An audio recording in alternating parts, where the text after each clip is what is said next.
Bonjour à tous, on est ravis de vous retrouver finalement pour cette première capsule parce qu'on a fait l'introduction avec Sylvain, on est passé par les montagnes russes de l'omnibus, on vous a présenté la méthodologie de notre étude.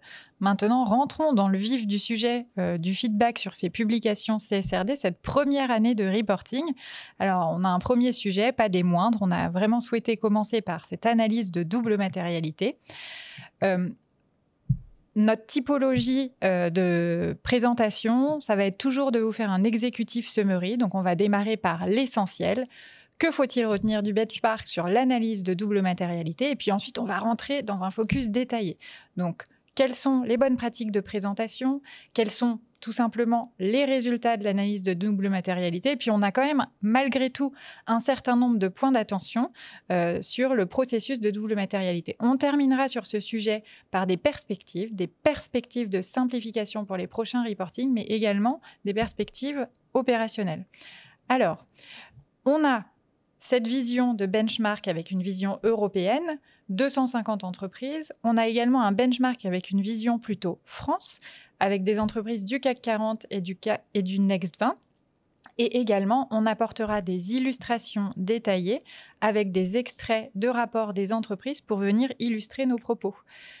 On a un aperçu des entreprises de la vague 1. Petit rappel sur ces 250 rapports de la CSRD. On a utilisé l'IA, ça peut comporter certains biais. Et du coup, petit rappel, Marion l'a déjà dit dans la capsule 1, mais on a 72% des rapports qui couvrent 5 pays européens. Alors, l'essentiel, je me tourne du coup vers Marion. Quels sont tes premiers enseignements sur cette analyse de matérialité, Marion ? Alors, premiers enseignements, si on regarde tous les secteurs d'activité confondus, on va remarquer que, et sans surprise finalement, 99% des entreprises ont publié au moins un IRO, un impact, risque ou opportunité lié au changement climatique, de même 99% sur le personnel de l'entreprise et plus de 90% sur la conduite des affaires. Si on regarde ces quelques chiffres, on remarque qu'en revanche, les autres E, liés à la nature, et la pollution sont moins couverts par les entreprises qui ont estimé qu'elles étaient moins concernées par ces enjeux-là et ces thèmes-là. Et de la même manière, lorsqu'on regarde les sujets S, on peut constater assez facilement que les communautés affectées sont très peu couvertes par les entreprises du panel. Un rapide aperçu de ce qu'il en est des chiffres si on est sur le secteur, si on retraite les entreprises du secteur financier, on se rend compte qu'en effet, les thèmes liés à la pollution et à la nature augmente un petit peu par rapport à lorsque le secteur financier est concerné, ce qui est assez peu surprenant. Et d'un point de vue social, on va remarquer que les travailleurs de la chaîne de valeur passent de 68% à 75%, donc au sein des entreprises, des secteurs de l'industrie et des services. Ça, c'est donc un premier constat sur les ESRS couverts par les entreprises. Si vous voulez davantage d'informations, on a plusieurs tableaux de bord qui sont disponibles sur le site internet et qui vous permettent de regarder donc les ESRS matériels par secteur d'activité ou encore les sous-thématiques couverts par secteur d'activité également.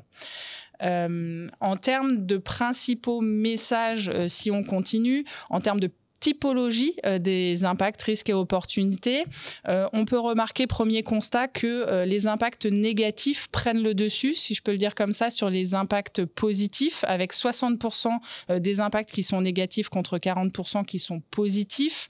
On constate également que certaines entreprises n'ont publié aucun impact positif et on peut constater que, en fonction des secteurs d'activité et des normes, évidemment, ces pourcentages changent. On reviendra un peu plus tard sur le social qui peut voir, lui, une répartition un peu différente avec des impacts positifs qui prennent le dessus. Et c'est une exception, on le verra un peu plus tard. Concernant les risques et opportunités, là, on voit qu'on est plutôt centré sur la gestion des risques puisqu'on a 66% des risques et opportunités qui sont des risques et 34% des opportunités. Et enfin, en termes de validation des résultats de la double matérialité, on a constaté que 100% des entreprises ont fait valider au plus haut niveau de gouvernance au sein de leur entreprise, avec également 53% qui ont fait valider par leur comité exécutif ou leur direction générale. Et Clémence, je vais te passer la parole pour la suite des principaux messages. Oui. Donc, en termes de présentation des résultats, on a noté 3 points qui nous semblaient intéressants à partager avec vous. Un premier sujet qui est un enjeu de cohérence et de cohérence entre les informations à la fois au sein du rapport de durabilité, mais aussi entre les informations du rapport de durabilité et les renvois vers d'autres paragraphes qui seraient hors état de durabilité. Premier point, dans l'état de durabilité, c'est un enjeu de cohérence sur le lien entre les impacts, risques et opportunités qui ont été priorisés, donc matériels, et les plans d'action associés. Ce lien, il n'est pas toujours explicite et ce n'est pas forcément évident de comprendre en fait quels sont les IRO rattachés à quel plan d'action, ou à l'inverse, on a des plans d'action sur des thématiques pour lesquelles, a priori, il n'y a pas d'IRO matériel identifié. Et hors état de durabilité, on a un autre point qui, lui, souligne un enjeu de concordance entre les résultats de cette analyse de double matérialité et les autres exercices de risque qui pourraient être à renforcer, notamment sur, et on y reviendra dans d'autres capsules, mais sur le lien avec les résultats de la cartographie des risques du plan de vigilance, le lien avec la cartographie des risques de l'entreprise ou les facteurs de risque. Un deuxième point en termes de présentation des résultats, c'est que un tiers des entreprises ont souhaité publier, au-delà de la liste des impacts, risques et opportunités matérielles, une matrice de matérialité. Matrice qui était, pour rappel, un peu le visuel classique qu'on pouvait retrouver pré-CSRD. Donc, encore une fois, cette matrice c'était pas une exigence requise par les ESRS.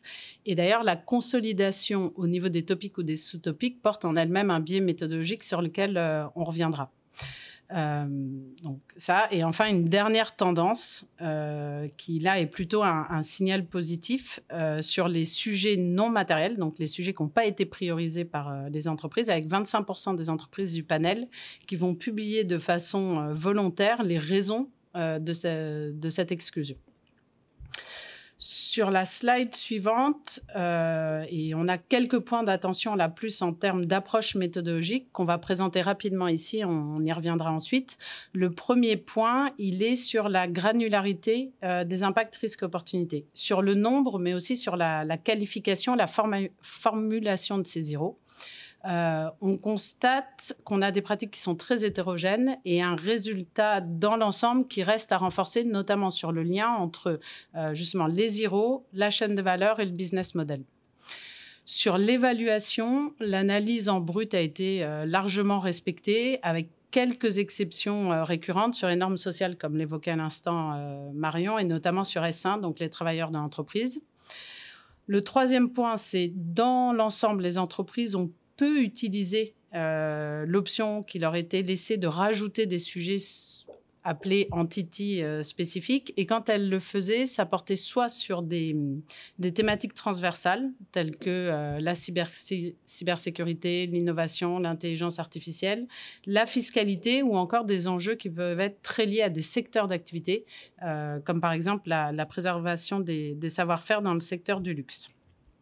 Et enfin, sur la définition des seuils de matérialité, on constate qu'un certain nombre d'entreprises n'ont pas donné d'explication stratégique sur la définition de ce seuil, ce qui peut d'ailleurs laisser penser qu'il y a eu presque un exercice mathématique, c'est-à-dire qu'elles communiquent sur un chiffre, et toutes les réflexions qui auraient pu être menées en termes de continuité stratégique ou de matérialité d'information sont très rarement détaillées.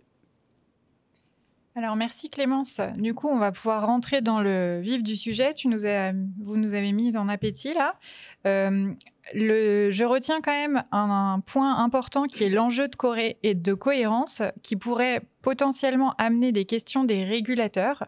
On ne va pas forcément y revenir de manière très détaillée à l'avenir, mais retenez bien qu'il y a des enjeux de cohérence à l'intérieur de l'état de durabilité, mais aussi à l'extérieur, y compris avec les communiqués de presse, etc. Donc, je me tourne vers Marion. Là, on va pas mal passer de temps, notamment sur la présentation de l'analyse de matérialité. Qu'est-ce que tu en retiens ? Alors, pour revenir sur la manière dont les résultats de l'analyse de double matérialité ont été présentés, on va avoir, en termes de format, 91% des entreprises qui ont détaillé les résultats et donc leurs impacts, risques et opportunités sous forme de liste ou de tableau. 33%, Clémence l'a évoqué, donc un tiers sous forme de matrice de matérialité et 22% de manière qualitative uniquement. Mais donc, une fois qu'on a dit ça, Clémence, quelles ont été plutôt les bonnes pratiques et quelles sont les points d'attention? Donc, en termes de bonnes pratiques, et notamment afin de bien expliciter les impacts, risques et opportunités priorisés dans le cadre de l'analyse de double matérialité, et c'est important parce qu'en fait, c'est le point d'entrée, c'est la clé d'entrée pour lire la pertinence et l'efficacité ensuite des plans d'action qui seront associés. Donc, dans la présentation des IRO, on a souvent une première présentation dans le SRS2 tel que c'était demandé et un rappel en introduction des normes thématiques avec des paragraphes qui sont parfois plus descriptifs et donc plus détaillés. On a également de nombreuses tables de correspondance qui permettent de faire le lien entre justement les impacts, risques, opportunités et les sous-topics et sous-sous-topics qui étaient prévus par les normes. Là aussi, qui est plutôt une bonne pratique en termes de lisibilité. Sur les points d'attention, et on va y revenir de façon plus détaillée, mais il y a toujours ce point d'attention donc sur le lien et la description explicite entre justement les impacts, risques, opportunités et la stratégie groupe de l'entreprise et donc le modèle d'affaires. Et un point qui est là et plus récurrent sur l'ensemble des entreprises du panel, qui est sur une identification partielle des leviers de matérialité, c'est-à-dire dans la formulation des IRO, il n'est pas toujours évident de comprendre en fait quelle est l'étape de la chaîne de valeur concernée, les typologies de parties prenantes affectées ou plus vulnérables, etc. Ici, on vous a donné un premier exemple donc, de Danone qui a privilégié la publication d'un tableau de synthèse qui reprend pas forcément les IRO, mais les topics et qui va jusqu'aux sous-topics, mais qui permet de qualifier les IRO en termes de typologie et d'étapes de la chaîne concernée. Donc, ce qu'on mentionnait comme point précédemment. Ce tableau, il renvoie vers les normes thématiques dans lesquelles on retrouve bien justement ce chapitre introductif qui décrit de façon qualitative les IRO, notamment en précisant, et ça c'est un point important, les activités les plus à risque. Donc, c'était ici, dans ces chapitres introductifs, qu'on voit bien une volonté de transparence sur quelles sont les activités spécifiquement concernées par ces sujets. Sur l'exemple suivant, on a remis justement ce qui avait été fait par EDF avec un tableau qui va préciser cette fois-ci l'enjeu et notamment l'enjeu par rapport à ce qui avait été identifié par l'entreprise, les typologies d'impact, s'ils sont positifs, négatifs, les étapes de la chaîne concernée, mais aussi le lien avec la norme et un paragraphe descriptif. Ici, ce qui serait intéressant, et on ne l'a pas forcément mis en visuel, c'est que les horizons de temps pour ces impacts, risques, opportunités sont eux décrits dans les parties thématiques. Sur cet exemple de téléperformance, en termes de présentation, on a bien la description des impacts, risques et opportunités, les étapes de la chaîne de valeur concernées, les parties prenantes impactées. Donc là, il y a un focus sur les parties prenantes impactées, mais également, en fait, le lien avec le modèle économique, la stratégie et les engagements de l'entreprise. Et enfin, sur Michelin et Hello, il nous a semblé intéressant de le mettre en avant puisqu'on a une table de concordance entre les IRO, les politiques et les actions associées, en allant jusqu'à tracer le lien avec les exigences des normes. Merci beaucoup Clémence. Donc on continue avec le sujet des matrices de matérialité. Marion, qu'est-ce que tu en retiens ? Alors, ce qu'on en retient en termes de chiffres, et on l'a déjà dit, c'est que près d'un tiers des groupes ont utilisé cette fameuse matrice de matérialité, historiquement utilisée pour la présentation des risques. Mais la question qu'on se pose donc, et là je me tourne vers Clémence, c'est est-ce un bon outil de communication ou qu'est-ce qu'on peut en dire de cette matrice de matérialité ? Alors, il faut distinguer ce qui était à publier dans le cadre du rapport de durabilité de ce qui pourrait être utile à l'entreprise en termes de pédagogie, de communication ou même d'outils d'aide à la décision stratégique sur ces sujets.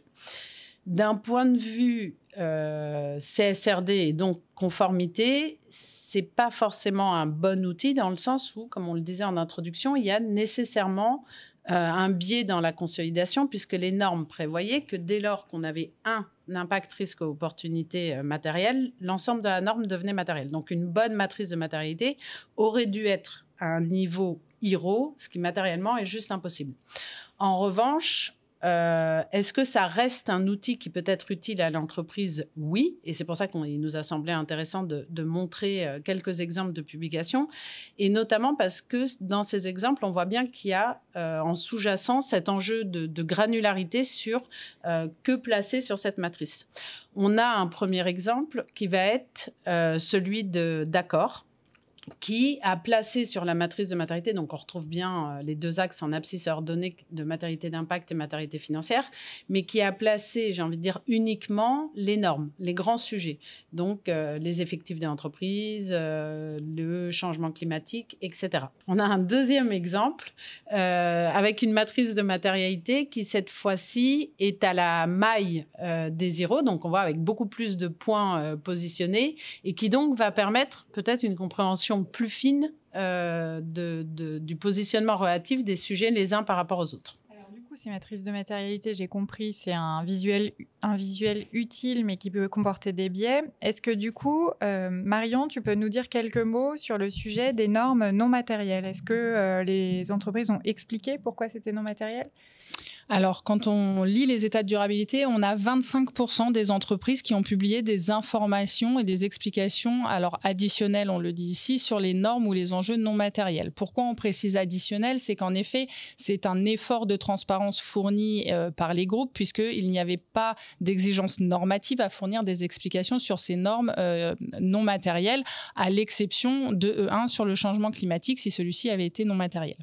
Donc, ce qu'on constate par ailleurs, c'est que le niveau de granularité des explications est hétérogène. On a des groupes qui donnent quelques informations et d'autres qui vont jusqu'à avoir une section dédiée à la présentation d'informations contextuelles et qualitatives sur la non-matérialité de certains enjeux, de certains thèmes. Et les entreprises du secteur financier évoquent plutôt une approche non conclusive. Donc là, ce n'est pas une justification de la non-matérialité de certains enjeux. C'est notamment sur la nature, venir expliquer que du fait des incertitudes, ils ne sont pas en mesure de conclure de la matérialité ou non de ces enjeux-là. Du coup, on a quelques exemples à la suite qui sont présentés sur le niveau de granularité qui a pu être présenté par les groupes. Le premier exemple par topic, sous-topic et sous-topic, qui est l'exemple de Clépierre. Et enfin, le deuxième exemple, l'exemple de Legrand, qui là vient présenter des informations qualitatives pour l'eau et la biodiversité au sein d'une section. Alors, on revient très rapidement sur le sujet de la cohérence. Je me tourne vers Clémence. Est-ce que tu peux nous donner un exemple des problématiques que tu as pu noter? Oui. Tout à fait. On le disait en introduction, il y a un premier enjeu de cohérence au sein même des informations qui sont publiées dans l'état de durabilité. On a mis un exemple sur la droite. Donc, on peut avoir, par exemple, des résultats en termes d'analyse qui évaluent la pollution comme non matérielle pour les activités du groupe. Et en parallèle, dans les plans d'action, avoir des informations sur cette même entreprise qui publie des actions, des politiques pour agir et limiter l'impact de la pollution associée à ces opérations.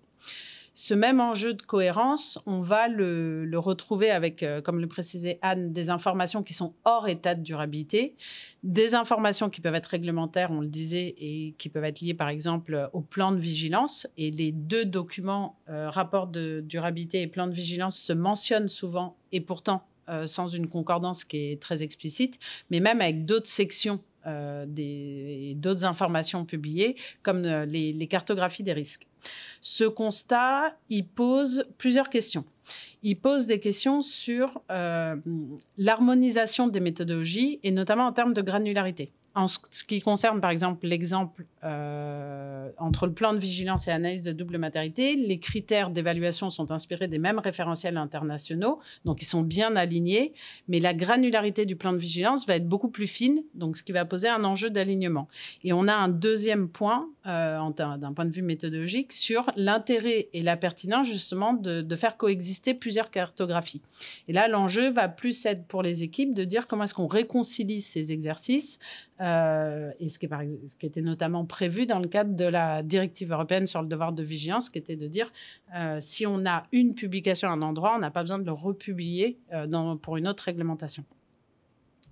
Alors, merci Clémence, du coup, pour ces éléments. On va passer au sujet de la chaîne de valeur. Marion, qu'est-ce que tu peux nous dire sur les identifications de chaîne de valeur, les présentations de chaîne de valeur, les visuels ?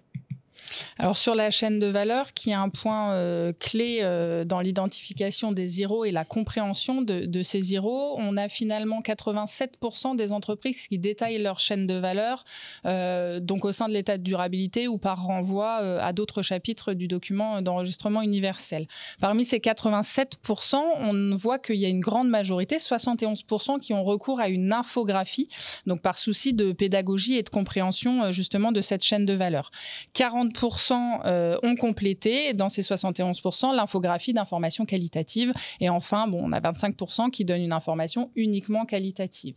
La question qui se pose ici, et je vais me tourner vers Clémence, c'est du coup, a-t-on une ou plusieurs chaînes de valeur, notamment pour des groupes multisectoriels ? Alors, on a pris plusieurs exemples. On a plutôt tendance à en avoir qu'une, mais on a quand même des exemples, et notamment en fonction de la complexité de ces chaînes de valeur, d'entreprises qui ont pu en publier plusieurs. Sur le premier exemple ici, l'entreprise a intégré à la modélisation de la chaîne de valeur les enjeux prioritaires associés, et notamment en s'alignant sur les principes qui sont ceux du scope 1, 2 et 3. Sur l'exemple suivant, ici, Schneider présente sa chaîne de valeur en positionnant justement les impacts, risques et opportunités aux différentes étapes de la chaîne de valeur, qui cette fois-ci permet de faciliter l'identification des leviers de matérialité et des populations affectées. Donc, c'est une pratique qui tend à renforcer la lisibilité en termes d'intégration des résultats de l'analyse de double matérialité dans le modèle d'affaires. L'exemple suivant, donc on a le groupe Edenred qui publie une modélisation de ces 3 chaînes de valeur en créant un lien avec les ESRS, ici sociaux, mais les ESRS concernés. Et enfin, on a un dernier exemple, Veolia, qui distingue 2 scénarios. Un scénario où Veolia exploitant de services environnementaux et un scénario avec Veolia, fournisseur de solutions techniques et environnementales. Et là, on a une information plus descriptive et qualitative qui précise notamment la sphère d'influence de Veolia pour chacun de ces scénarios. Alors, on a un autre sujet qui a fait couler beaucoup d'encre sur le sujet de la double matérialité. Donc, on a déjà évidemment les explications du processus et leur profondeur, mais surtout ce sujet du seuil de matérialité et du niveau de transparence du seuil de matérialité. Donc, Marion, est-ce que tu as quelques KPI à nous présenter ? Oui, quelques KPI donc sur la matérialité d'impact tout d'abord, et on fera le parallèle avec la matérialité financière juste après. On a de l'ordre de 80% qui ont présenté les échelles de cotation. Si on regarde en revanche le niveau de granularité de l'information qui est donnée par rapport à ces échelles de cotation, il est assez hétérogène, et on a quand même beaucoup de groupes, on a plus d'un tiers des groupes qui ont présenté uniquement l'échelle de cotation sans autres explications, c'est-à-dire c'est une échelle de 1 à 4, de 1 à 5 ou ce type d'information. D'autres ont complété, et là encore avec un niveau de granularité assez hétérogène, mais avec des informations qualitatives venant justifier également le pourquoi c'est cette échelle et que veut dire 1, 2, 3 ou 4. Si on s'intéresse maintenant à la définition et à la méthodologie de calcul de la matérialité finalement, il y a des agrégats qui étaient cités dans la norme, et donc on a 98% des groupes qui mentionnent bien avoir pris en compte l'intégralité de ces agrégats. Et enfin, on a 53%, j'allais dire presque seulement, qui ont publié leur seuil de matérialité, c'est-à-dire le moment de bascule entre matérialité et non-matérialité. Donc peut-être le commentaire général, c'est que sur la transparence, on pourrait encore attendre plus de précision et que c'est un axe de progression pour les années suivantes. Si on passe maintenant à la matérialité financière, à peu près le même constat en termes de proportion et d'hétérogénéité des échelles qui sont communiquées. communiqué, 4% seulement ont communiqué des montants monétaires. Donc, est-ce que, c'est tant de millions, etc., etc. Sur la matérialité financière, on aurait pu attendre davantage. Et toujours pareil, les mêmes tendances sur la communication des agrégats utilisés pour le calcul et la communication du seuil. Et si on passe du coup à quelques exemples, ici on a l'exemple de Sanofi qui du coup a donc communiqué son échelle de cotation avec un certain niveau de granularité et des explications des formules utilisées, des différents seuils et donc comment à la fin on a une notation. Le seuil également, une note même, le seuil est communiqué, c'est l'encadré en rouge puisque c'est à partir de 18 et plus qu'on est sur un IRO matériel. Et puis, si on continue sur la matérialité financière, cette pratique qu'ils ont été rares à appliquer, de donner du coup entre 1, 2, 3, 4, 5 une valeur monétaire pour la matérialité financière. Ok, donc ça c'était un sujet important parce qu'à partir du moment où on dépasse le seuil, qu'est-ce qu'il y a derrière et qu'est-ce qui a fait basculer? Est-ce que c'est transparent? Donc maintenant, on passe au sujet sur la validation des résultats de la double matérialité. Quelques grands chiffres importants, Marion. Oui, alors je l'ai évoqué dans les principaux messages. En effet, 100% des groupes de notre panel ont fait valider les résultats de l'analyse de matérialité au plus haut niveau de la gouvernance, que ce soit le comité exécutif, la direction générale ou le conseil d'administration lui-même ou par l'intermédiaire ou par délégation à un de ces comités. Donc, si ensuite on regarde un petit peu la répartition, on a 53% des entreprises qui indiquent avoir fait valider par le comité exécutif, la direction générale. 90% ont fait valider par le conseil d'administration. Ces 90%, ils comprennent également les validations par délégation au comité d'audit. Et donc, si on descend un peu plus bas au niveau des comités, 64% évoquent les comités d'audit. Et en très grande majorité, ces 64%, en fait, c'est une validation aussi conjointe entre comité d'audit et comité RSE ou en charge de la stratégie de durabilité. On a simplement fourni un exemple ici qui est celui de Legrand qui montre bien tout le circuit de validation. D'abord le directeur général et le directeur financier, puis la comité de direction, puis la présentation au comité d'audit qui a lui présenté à son conseil d'administration. Alors merci Marion, merci Clémence du coup pour ces points d'attention. Un petit mot quand même sur les perspectives. Alors sur Omnibus d'abord et ensuite sur les perspectives opérationnelles. Sur Omnibus, malheureusement, aujourd'hui, on n'a pas de boule de cristal. Donc on a à notre main, on a quoi? On a ce que les parties prenantes ont évoqué haut et fort et ce qu'elles ont pu mettre sur la table. Donc il y a une forte demande sur l'analyse de double matérialité de simplifier l'approche. Comment est-ce qu'on peut la simplifier? C'est aussi tout le travail que va devoir faire l'EFRAG. Il y a des parties prenantes qui ont demandé du coup de faire cette analyse de matérialité plutôt au niveau des enjeux plutôt que des IRO. Cette demande peut poser question et on suivra ça avec beaucoup d'attention.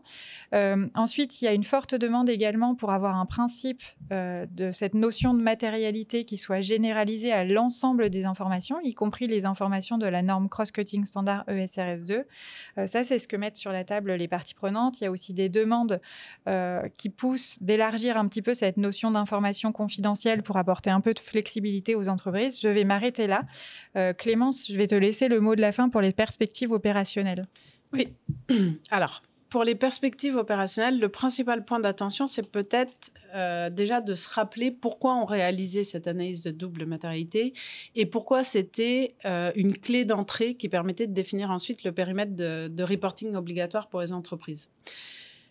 Le concept même de l'analyse de double matérialité se fonde sur une volonté de reconnaissance d'une performance globale. C'est-à-dire que la performance d'une entreprise, certes, dépend et a toujours dépendu de sa performance économique, mais aujourd'hui, on demande de prendre en considération aussi ce qu'on pourrait appeler son impact sur la société et donc son utilité sociétale potentielle.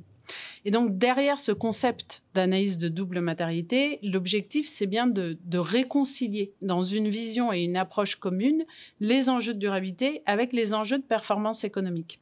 Et donc, pour réussir cette intégration, j'ai envie de dire, stratégique de ces enjeux dans le modèle d'affaires, il faut accepter, entre guillemets, qu'il y ait un niveau de granularité nécessaire pour se poser les bonnes questions aux bonnes étapes pour les bonnes personnes, avec les bons leviers, la bonne sphère d'influence, etc. Donc, dans les points importants, il nous semble que pour les prochaines étapes, les entreprises pourraient prendre un pas de recul par rapport à une approche méthodologique qui était parfois presque mathématique pour se poser la question et utiliser les analyses de double matérialité réellement comme un outil d'aide à la décision en termes de résilience des chaînes de valeur, mais aussi en termes d'innovation, de protection et de création de valeur. Et en ça, le lien de corrélation entre matérialité d'impact et matérialité financière est intéressant. Donc, prochaine étape d'un point de vue stratégique, renforcer l'intégration des impacts risques opportunités avec la stratégie et le business model pour s'inscrire dans cette trajectoire de performance globale. Et pour ça, il faut travailler avec des gouvernances transversales, multimétiers, et notamment sur l'identification d'opportunités en lien avec les offres de services et de produits.